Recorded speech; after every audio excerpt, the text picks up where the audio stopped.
శ్రీ గురుభ్యో నమః. శ్రీమాత్రే నమః. ఈరోజు చెప్పే రెమెడీ పూర్వకాలం నుండి అందరూ ఆచరిస్తున్నారు. సాధువులు మంత్రంతో జోడించి ఈ క్రియని ఆచరిస్తున్నారు. సైన్స్ లో కూడా థెరపీ ద్వారా ఈ క్రియను ఆచరిస్తున్నారు. ప్రతి మనిషికి తెలుసు జలమే జీవనమని. నీళ్లు ఎటువంటి వస్తువు అంటే నీళ్లతో మనము దేనినైనా అభిమంత్రిస్తే నీళ్లు ఆ శబ్దాన్ని రూపాన్ని దాలుస్తాయి. మనం నీళ్లు చేతిలో పట్టుకుని ఏదైతే శబ్దాన్ని పలుకుతామో, జపాన్లో ఒక ఎక్స్పెరిమెంట్ జరిగింది. అందులో 2 వేరు గాజు గ్లాసులలో నీటిని తీసుకున్నారు.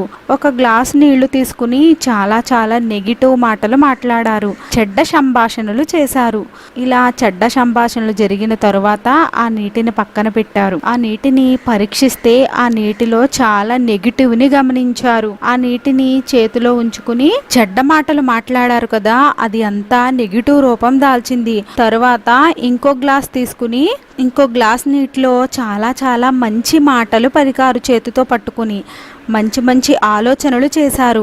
మొత్తం పాజిటివిటీ ఆ నీళ్లలోకి వచ్చింది. తరువాత ఆ నీళ్లను కూడా పరీక్షించారు. ఆ నీటిలో చాలా పాజిటివ్ ని గమనించారు. అది ప్రకృతి యొక్క రూపంగా మారింది. నీళ్లు ఏ రూపాన్ని తీసుకుంటాయి అంటే వాటిని పట్టుకుని మనం ఏదైతే మాట్లాడతామో ఆ రూపాన్ని నీళ్లు తీసుకుంటాయి. చాలా చోట్ల వాటర్ థెరపీ కూడా చేస్తూ ఉంటారు.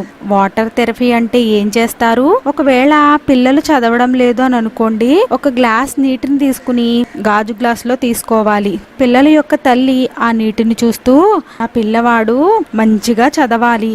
చాలా మంది పిల్లలు చదువు మీద మనసు వెళ్ళటం లేదు అనేవారు కూడా ఈ క్రియను చేయవచ్చు, లేదా వారి తల్లిదండ్రులు చేయవచ్చు. చాలా తక్కువ రోజులలోనే మీకు చాలా మంచి రిజల్ట్ వస్తుంది.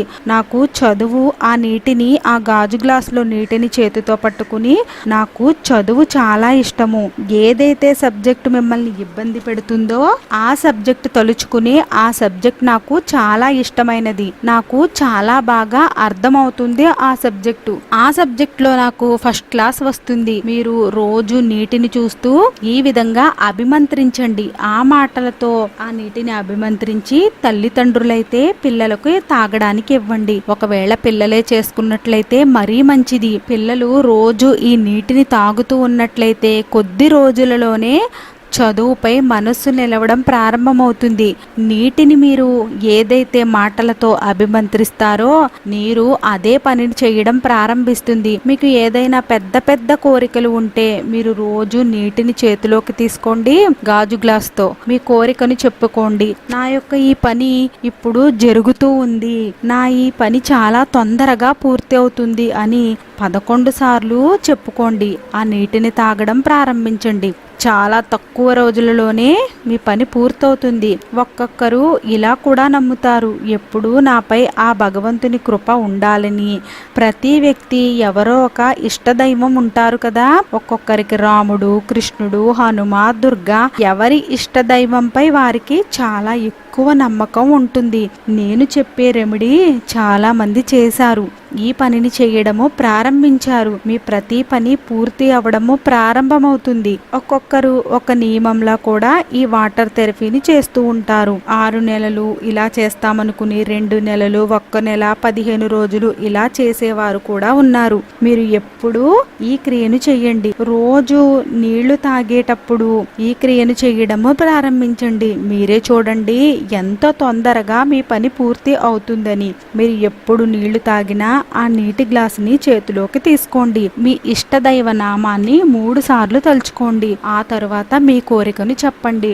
ఆ నీటిలో 3 సార్లు ఓదండి. ఆ నీటిని తాగండి. మీరు ఇంకా ఏమీ చేయనవసరం లేదు. మీ ప్రతి కోరిక తప్పక నెరవేరుతుంది. ఎప్పుడు నీటిని తాగినా ఇష్టదైవాన్ని తలుచుకోవడము అలవాటు చేసుకోండి. మీరు ఉదయాన్నే నీరు తాగినప్పుడు మాత్రము మీ ఇష్టదైవాన్ని 3 సార్లు తలుచుకోవాలి.